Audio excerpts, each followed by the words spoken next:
He's the founder and director of Exim Management Services, Mr. Anand Paranjape. When you play football, you come around 22 different personalities on the field.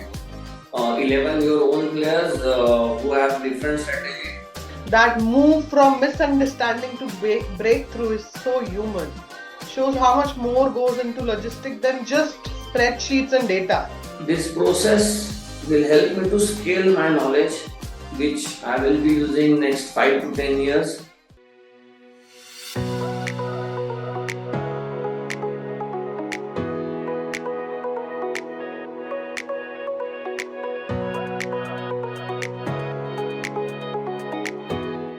Hey everyone, welcome back to another episode of FaceTime with Leaders powered by Directors Institute, World Council of Directors.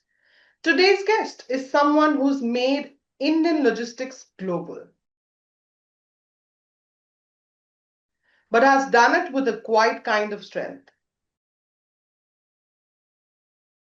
He's the founder and director of Exim Management Services, a logistics and customs powerhouse with presence in 46 countries.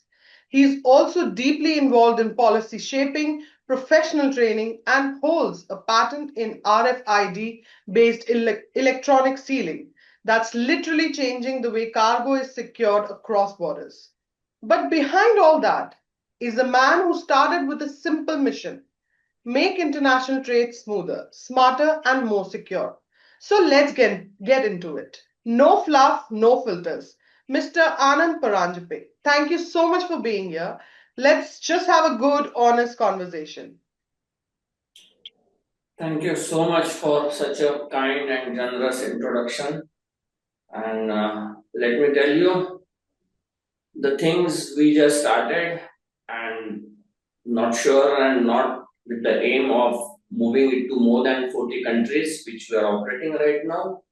We just started with the single motto of solving the real trade problems for real people Right. or real trade, and slowly we get up and let's look forward to your conversation. Open, honest, probably useful to anyone who want to make new mark in the industry, and that's how we can go ahead. Great. So let's get started. All right, Mr. Anand, let's start right at the top.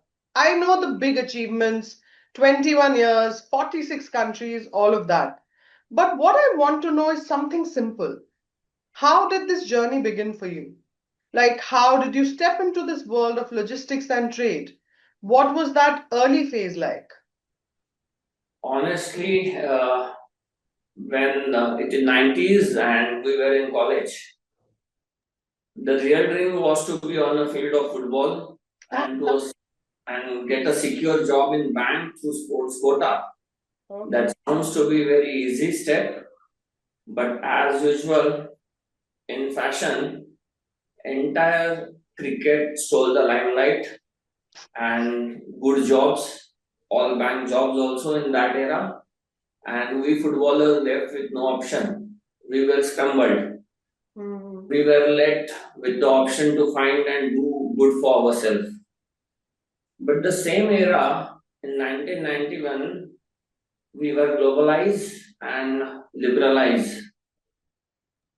Foreign trade, international trade was not just in our management books, but it was real, actual, and day to day it was started. Right. But with a lot of confusion.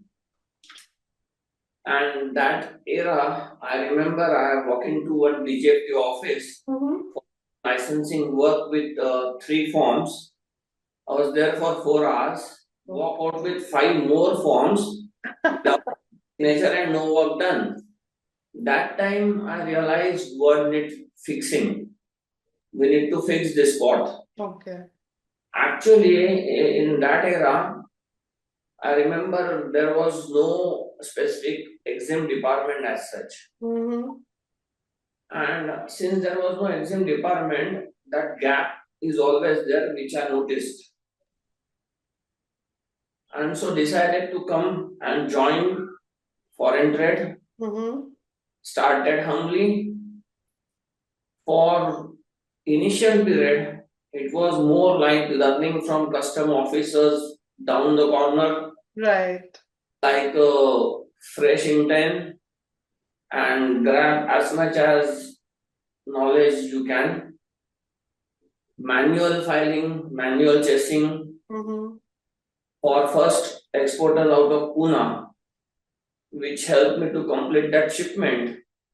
And one shipment sale, his business not only increased, it scaled up. Wow. The moment it scaled up, I was part of the process and I realized he has hired many people. Mm-hmm.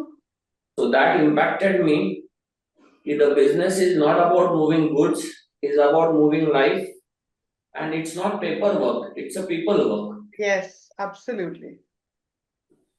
Already we have a role model like JRD Tata since they're in Pune.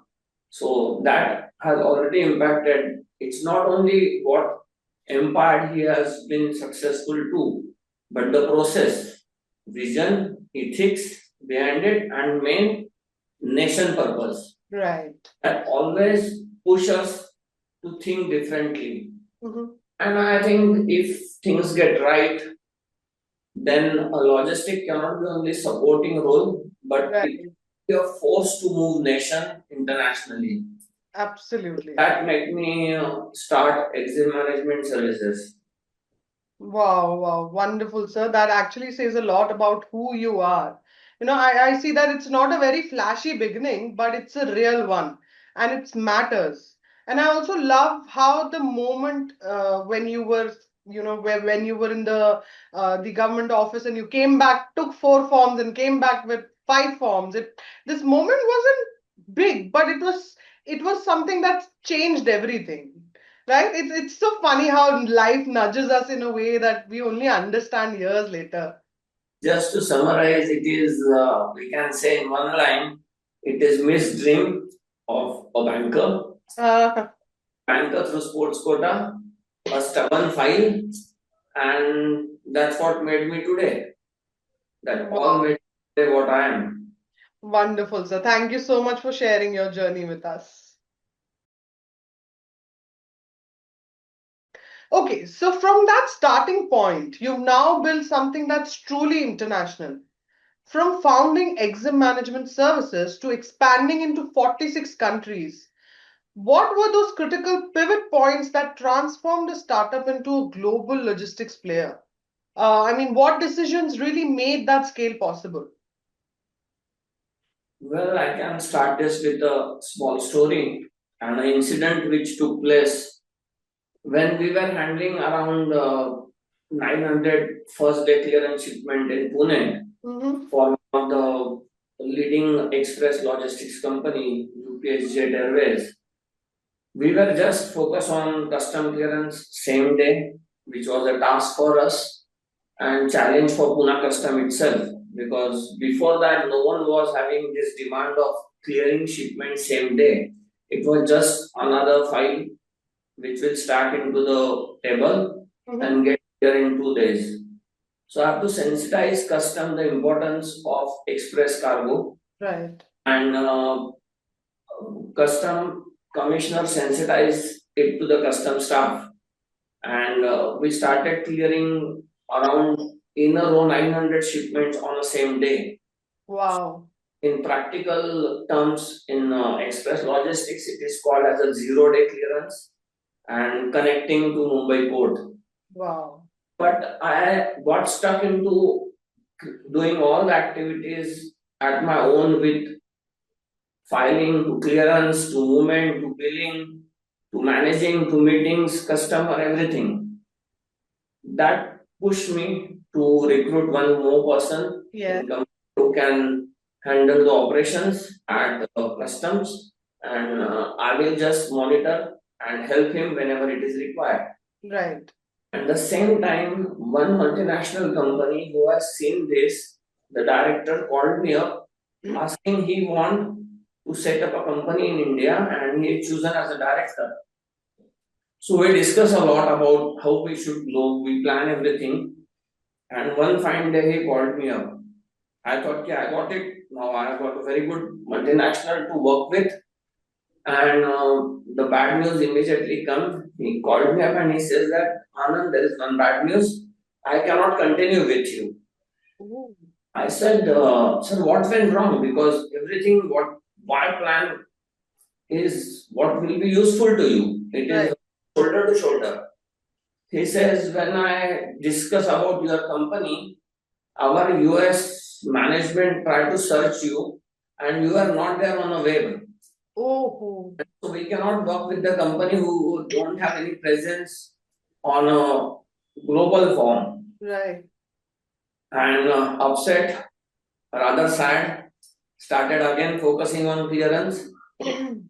With one commitment to director, if you need any help, you can get in touch with me. I got a call on Saturday from the same director. I want to catch up with you and let's have a couple of beer. Mm-hmm. I was shocked. I thought he want to apologize me in one or another way. But when I went inside, he introduced me to one person at that time. He was specialist in developing a website. Oh, wow. I asked the reason. He said, we have given work to one multinational and they referred your name and company name that it will be subcontracted to you. So I showed that in US and asked them why not to work with him directly. Right, directly. Then immediately that day, we sat Saturday, I remember, from 7:30 to 1:30 night, I was just briefing about my company. And in literally cafe, that guy was started developing my website. Wow. Sunday afternoon, 2 o'clock, I was global, I was reachable, I was creditable. Wow. For US company, I was creditable. Yes, yes. And that particular move by the director has given me clear indication that he has not helped me only because he want to help me, but he want a company who can work shoulder to shoulder with him, Yes. on whom they can rely, and make sure that we complete everything in punctual and with all compliances. And he saw that in our firm when we were working. Right. And gives me advantage, and immediately we start working for other containers, other people, and slowly we connect all agency network across the world.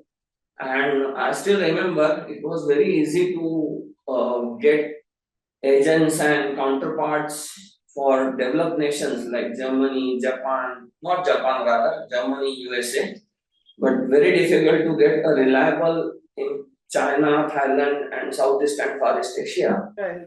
But still, because of movement, belief in us, and Pune as an automotive hub started spreading around shipments. We got in more than 40 countries, and today, with proud, we can say that we are the certified company which is authorized economy operator, which is one trust based certified by customs, and we are global. Wonderful story, sir. Usually these kind of stories people don't tell, the scrappy, gritty middle chapters, and it makes the scale you've reached feel earned and not just handed over. And also, that pivotal moment that you talked about, it gives so much context to your global footprint. So wonderful, sir. Kudos to you, and thank you for sharing that with us. And one important thing when I was doing this, I realized is the important thing is trust in our work. Absolutely. So Absolutely. substance is important than show, that what I realized at that time. Right. And then we did lot many new things for starting air shipments from Pune airport. We were the first. Custom knew that we don't know the rules only, but we know the rhythm of clearing the Right. shipments. Right. I always propose our name to anyone new entrant. We started buyer console in Pune. We were the first to do that. And after that, we have 5 to 6 first under our belt to start shoulder to shoulder with custom and customers. So that's how our name got spread, and we are there with 46 countries and more than 7 offices in India. Right, absolutely. And as you said, it's about trust. He also helped you build the website and got that contract with you because he's trusted you to do the job the best that was possible. So kudos to you, sir. So now here's something I've always wondered, and I think our listeners will relate to it. How do you approach cross-cultural business relationships in international logistics? And any advice on navigating those smartly? Like, how you build trust in a completely different country when you're just entering that space. Yes, very important thing to understand cross cultures.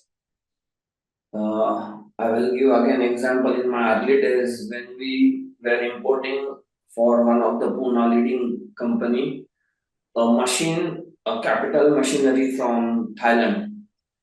And I remember those days, there was a benefit of EPCG where you don't need to pay duty upfront. Okay. And most of the manufacturers, because orders or pipeline to compete in international market with the good quality products, importing machinery and clearing it under EPCG so that they don't need to pay duty. Right. So as usual, we got the documents. The container arrived at Mumbai port. We started searching for the supplier. The reason is when you apply for EPCG, it is 3-4 months advance. Okay. When we got the shipment, the invoice differs. The Oh. do not tally with the EPCG license, and the objection was raised by the custom officer. And we have to comply and answer to it. So me and customer both were chasing Thailand for getting the details. Even we asked for first time examination where we examined the machine. There was no marking on machine. That was the second shock for us. And to correlate that the same machine is there was only one way left is to get all the details from the supplier. It was Sonmark, so Thailand was celebrating its New Year. Oh. And it was completely pin drop silence for 10 days in Thailand. All email bounced back. No one was lifting the phone and nothing was happening. We are not getting explanations. Even I tried through my counterpart to translate some of the things which we got on the machine. Right. It was not helpful to us. You can imagine how the importer has got frustrated because he can see the machine but he cannot install it. Tension damage is going on. And then finally, after 10 days, we are able to communicate. We got all the details and clear the shipment. But that taught me one thing is in international logistics, only delivery time or lead time, transit time will not help. You need to understand the cross-cultural difference. Take example of Diwali time in India, New Year in China, Japan, all are different. Right. You cannot rely only on logistics time. You need to fix this thing up. Right. And so we started developing an intelligent holiday calendar for our operation staff. Wow. Where we not only track the transit time, but the holidays in that country, holidays in our country, especially the countries where we are dealing more, like Japan, USA, Germany, China, Thailand, Korea. And we develop that calendar so operation persons work in advance to get all the details, cross check it, and work it. That taught us one thing. It's not about blame game, it's about respecting each other's culture and make sure that you work in advance. And we started believing that you cannot change the processes at their end. Of course. Respect it and integrate it in your system that you will fix the problem. Right. So that taught us 2-3 things. One is respect cross culture. Second, develop advanced planning. And third, language barrier can be solved through discussions, but not the cultural barriers. Absolutely. Ultimate is respect them. Nowadays, we have such a good relationship with the overseas suppliers that we wish their festivals, they wish our festivals, And the important thing in international trade is developing the trust, which comes through reliability, steady service, and on-time deliveries. So this is how we develop the cross-cultural trade and make a simple formula of results with on-time delivery and sticking all local working with global presence, but giving results in timeline.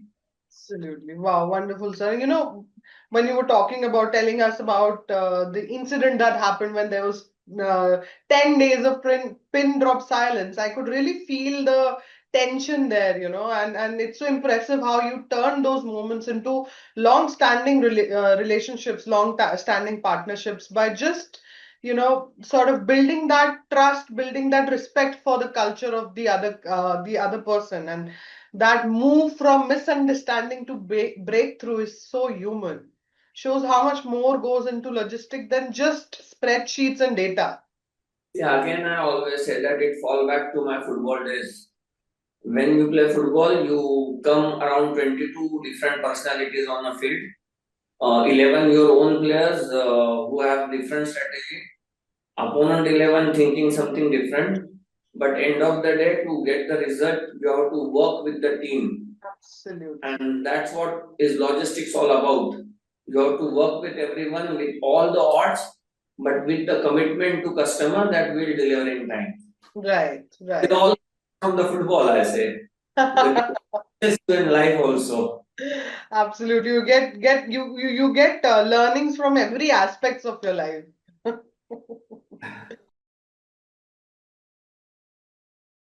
So let's talk about green logistics for a second. It's trending, yes, but very few leaders are actually doing something about it.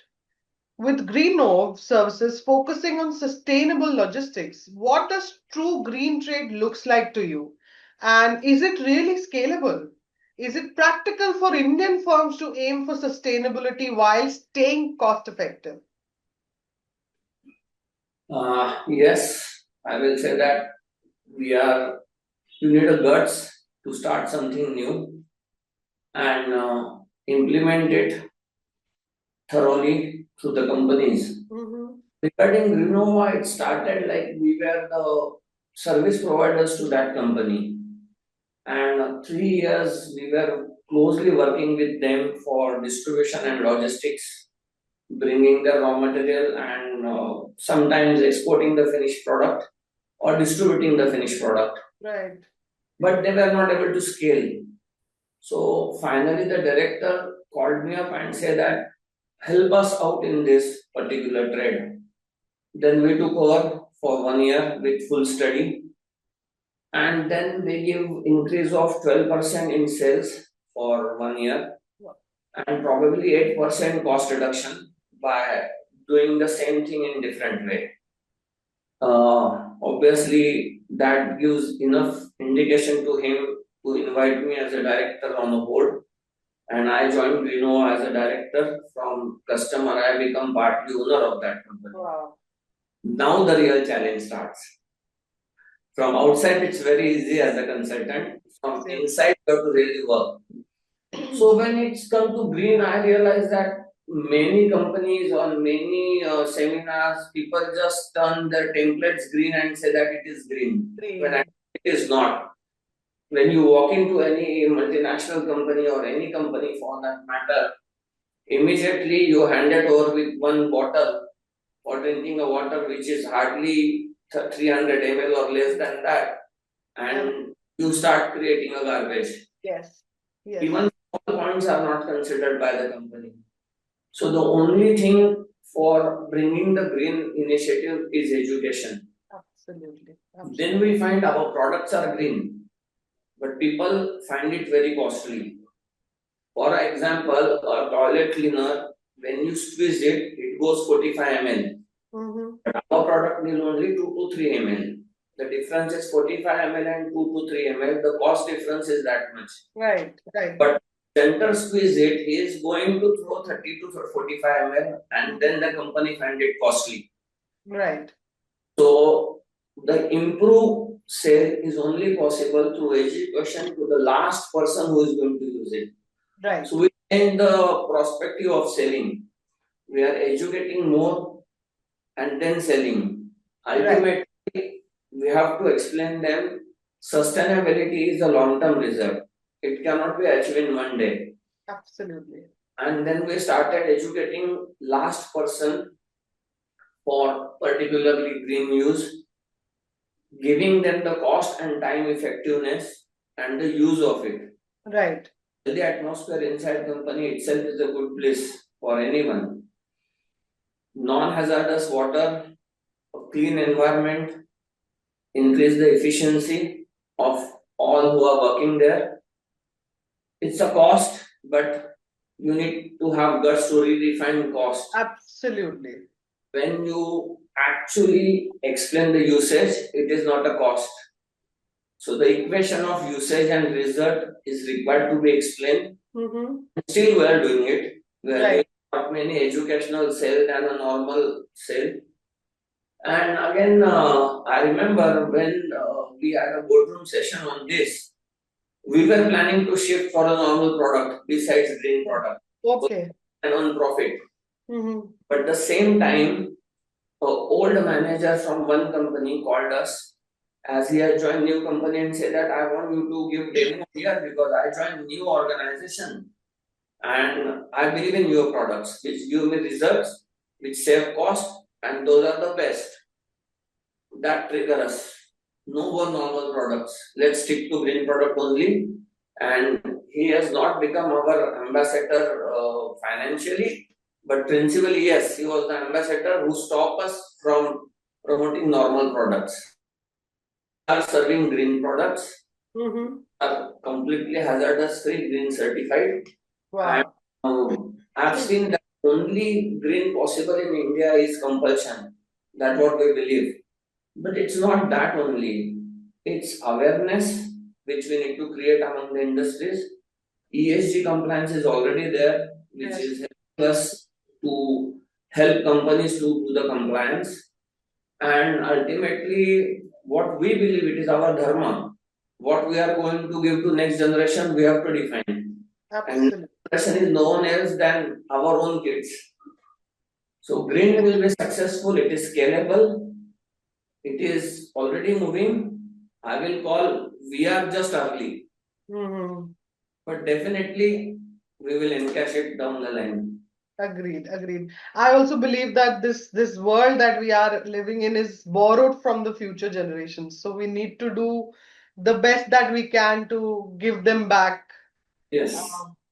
And I really think that a lot of leaders will sort of relate to the friction that between the cost between staying profitable and doing good. And when you said sustainability is scalable, if we redefine cost, that's going to stay with me. So thank you for sharing your thoughts with us. Even if you see in World Trade Organizations, they said it's people first and not profit nowadays. So we have to follow that tagline: people first and then profit. Profit. It Absolutely. always come together, but people first always. Right. Thank you so much for that, sir. All right, Mr. Anand. Enough of the serious stuff for a minute. Let's loosen things up and do a rapid fire round. Say whatever comes to your mind first, okay? All right, let's get started. The first music, one song or artist that gets you in the zone when you are working. Yeah, again, as I said, I love ghazals is Ghulam Ali, and the famous is Ye Dil To Dil Pagal Mera, Bas Kahe Ke Awaragi. That is one of my favorite. And then come to Kishore Kumar, it is Nile Nile Ambar Pe. Wow. So push me, energize me, and keep me alive. Wonderful. So that's so great to hear about. Okay, next one. A gadget or app you can't live without. Gadget nowadays mobile, because not only trade, everything has shifted to one small tiny piece. And app is mainly YouTube and WhatsApp. WhatsApp. Or business and family, everyone on WhatsApp these days. Family, you are socializing 24/7, you are doing business 24/7. Everything has shifted to WhatsApp. And YouTube for many search, which gives you good results and many good projects you can check on YouTube. So YouTube is one of my favorite, and WhatsApp. Wow, great. Okay, next one. If work stopped for a week, where would you disappear to for a break? Always to Himalayas and Uttarakhand. Ah, nice. I'll go to the mountaining areas. Mountaining areas, wonderful. Okay, last one for the day. Be honest, what's one thing in your desk drawer that would surprise us? Probably the Cadbury's. Because with the serious kind of trade we deal in, no one will thought that I am fond of eating Cadbury's whenever I travel or in office. Wow, that's a nice surprise, actually. All right, that's it for the rapid fire round. Thank you for being so candid and so spontaneous with us. All Thank you. All right, let's shift gears a bit again. We've seen the rise of customs fraud, those fake parcel scams, bogus calls from people pretending to be custom officers, and it's insane. So, Mr. Anand, with scams like fake customs or detention calls on the rise, where fraudsters impersonate custom officials and pressure people to pay fines into private accounts. How do you see this impacting the credibility of legitimate customs brokerage and exim services in India? What safeguards or public awareness steps do you believe logistics leaders and government should urgently adopt to protect both businesses and the public? Uh, the effect of this on normal licensed custom broker like us, it always impacted. Whenever we call customer, they don't believe first of all. And propaganda is both way. It's a two-way sword. One is to cut down what is happening fraud, and second is hampering us because we are legal, registered, recognized, but not understand by the normal public. I remember there was one call in my office where one of the multinational finance department called us, and then the phone was given to me, and obviously our customer and lady start discussing with me. She was head of finance for 7 years in one multinational, and she said that she pays 75,000 as custom duty in Delhi Customs Courier Department for one gift which she got as an iPhone and iPad from one of the online friend. And I immediately understand that this is nothing but a fraud. Fraud. So when I ask her how this has happened, so first step, we inform her to immediately register a police complaint. It is online now, luckily, but no one is aware about it, and the steps are little bit critical yet. So she registered a complaint, but the important is the trust which broken for everyone. Yes. She scattered, her trust scattered at that point, and she will not believe anything now. Same, even I got call from one of the courier companies saying that you got the parcel, your parcel is stuck because narcotics is there. Narcotics. This call 2 times from the different numbers. Right. But being in the same thread, I immediately inform him, let me know, I will talk to that commissioner, so don't worry. And the phone was switched off. Right. Happened with that lady. After that, when she tried it, the number was out of service. Okay. Okay, it was out of range, out of service, and she was not able to recover this. Wow. So important thing is awareness again. Mm-hmm. Now, who will have the ownership of this? This is the question. For me, I think the custom and custom broker should come ahead. We got our own associations where we can come ahead and give at least one full page ad in leading newspapers stating that all the kind of custom frauds which are happening, and educate everyone how to select a logistic partner or a custom broker. Right. That every logistic partner is properly certified by one or another way. As I explained, authorized economy operator is one of them. A custom gives proper license to a custom broker.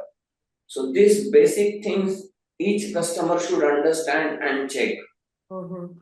The second, I found that most of the frauds, if you read, it is related to express courier and courier shipments, not to the port shipments. Right. So we need to sensitize all these leading courier companies. When they pick up the cargo, they should create the awareness with the taglines of all this fraud. Like DHL, FedEx, there are a few 4 to 5 leading companies who can start generating this awareness. And custom in last 10 years has gone a wind change into their own working. Like there is a PRO who is approaching outside world. They are about to go and give lectures. It's not their days, it's changed. Right. They are coming more forefront, so they should come more and explain people how this is happening.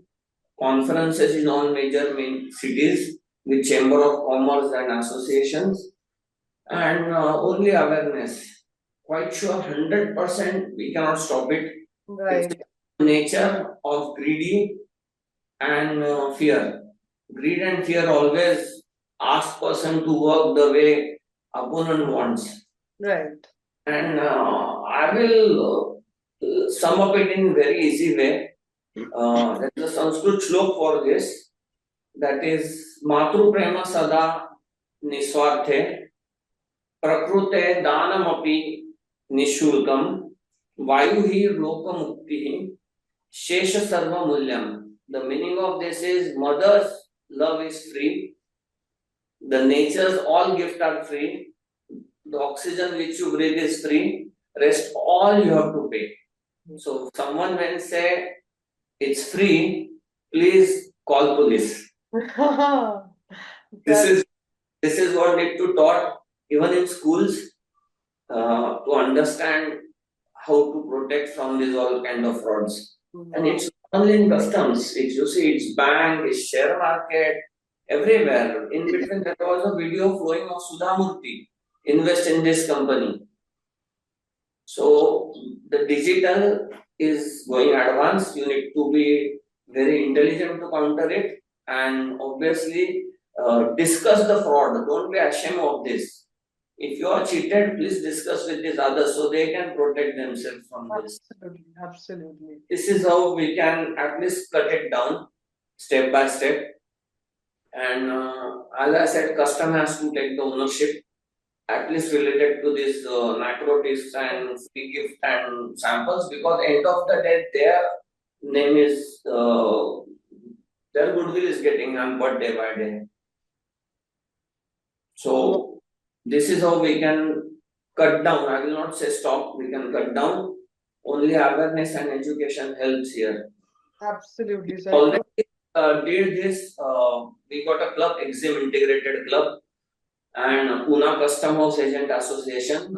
4 years back, we did the digital fraud training session through the leading advocate for cyber crimes. Okay. And it was for 1 hour with all kind of email frauds. Even the exporters are get looted by getting emails that our account has been shifted. Okay. So it's not only related to customs, it's more related to cyber. So already we are doing awareness, but now I can realize that is not enough. It needs a regular periodical sessions and for that. Absolutely. Agreed. You know what you told us, Mr. Anand, was such an important message. The shlok that you read, and it's scary how easily people fall into these scams, and hearing it from someone deep in the field, it really drives home. And it's all about rebuilding that trust from the ground up. It's not glamorous, but I'm sure it's real leadership. So you have to work towards it. it's not glamorous. It is something you give back to society. So everyone has to come front and work on this data awareness. Right, right. So before we wrap up, I want to ask you this personally. You recently became part of the Directors Institute. What has your experience been like as part of Directors Institute World Council of Directors? Honestly, first how I join is it's a gift to myself. Wow. When I turned 50, I thought I should go for a vacation or buy a nice watch or how to spend on myself for completing 50. So I thought, let's do something which will be helpful for me for larger time period. And I came across the course and decided to gift it myself. So that way I joined the Director Institute, and all these years, 21 years, being a consultant to more than 35 companies, bringing the MNCs in India, helping MSME to develop their exports, set up systems, doing import-export audit in different companies, asking them to comply international rules, making them fit for export in Europe. This all experience was on a ground level, shoulder to shoulder with managers, directors, company owners. I thought this is the time I should think about working and sharing my experience in more structured way in boardroom. Right. And when I come across this, I decided to grab this and upgrade my knowledge. Frankly, it was not easy again to start attending the lecture for span of 1.5 hours and to read the books where all what is the shareholders demand, what is the shares, again going to the textbook, not easy. Right. But when we started attending the Zoom lectures, I find it more structured. The way the sequence is planned by the institute is in a way that it start developing interest of your more and more into the course structure. Especially when I attended Anshuji's lecture and fellow other people, I find it not only interesting and it's not only academic, but it's eye opener in many cases. We just read news many times, but we don't analyze the news. Right. And that's what this lectures taught us. You don't only read the news, try to analyze it, what has happened, how it has happened. And this is what all I learned in this particular course. Right. Especially, it is not just complaint or compliance. I have to see that whether it is ethical or not. Yes. Because generally, when as a consultant we used to work, we only believe on compliance. Mm-hmm. But now this particular course has given me a new angle of thinking it from ethical way. Right. Again, not only profits, the way it has earned. I will again refer to J.R.D. Tata, why I admire him so much. It is ethics, vision, and something for nation. So this course indirectly guide us how to control that Right. independent director or to be independent director. Right. This process will help me to scale my knowledge, which I will be using next 5 to 10 years. Absolutely. It will help in both way as a different personality to deal with all the stakeholders, to make sure that you give something back to shareholders in a proper and ethical manner. Right. And obviously, it's always contribution to the nation. Absolutely. When you work ethically, you always contribute to the nation. Agreed. So this is how it was useful to me to join this course, and it will help me in many directions. It opened up my thinking, and more, it is not time based, not for the short term, it is for long term planning strategies and how we can work as a corporate. Right. Helping me right now in my company, Grenove, to plan for next 2 years. Mm-hmm. So it changed your vision. Yeah. So it's not only educational. Otherwise, we all are aware that there is one more university, that is WhatsApp University, which is available Yes. nowadays. But when I started this course, all steps I find in a proper structured manner, not scattered or not anything which come from the sky directly on your Mhm. tables. It is structured step by step and focus. Even the course is break up in a proper manner where we can focus on one activity at one time and make sure we master it or rather understand it. Many times when the lectures go on, not necessarily my all answers will be correct, Right. but at least it gives me the way how I should think. And this is how I decided to join the Directors Institute, and it helped me, and it will help me to be a future board director. Agreed, sir. Thank you for that wonderful feedback. And it's really refreshing to hear someone admit they're still learning even after decades of experience. And that's the kind of leader people trust. So thank you for sharing that with us. And I wish you all the best for your future, for the goals that you've set for yourself for the future. Thank you very much. It's nice being a part of Directors Institute, FaceTime with leaders and you. Thank you. Mr. Anand Paranjape, thank you so much for being real, for sharing your story without polish, and for showing us what leadership looks like behind the operations and spreadsheets. You build a business that spans 46 countries, but it's your clarity, consistency, and values that left the mark on us today.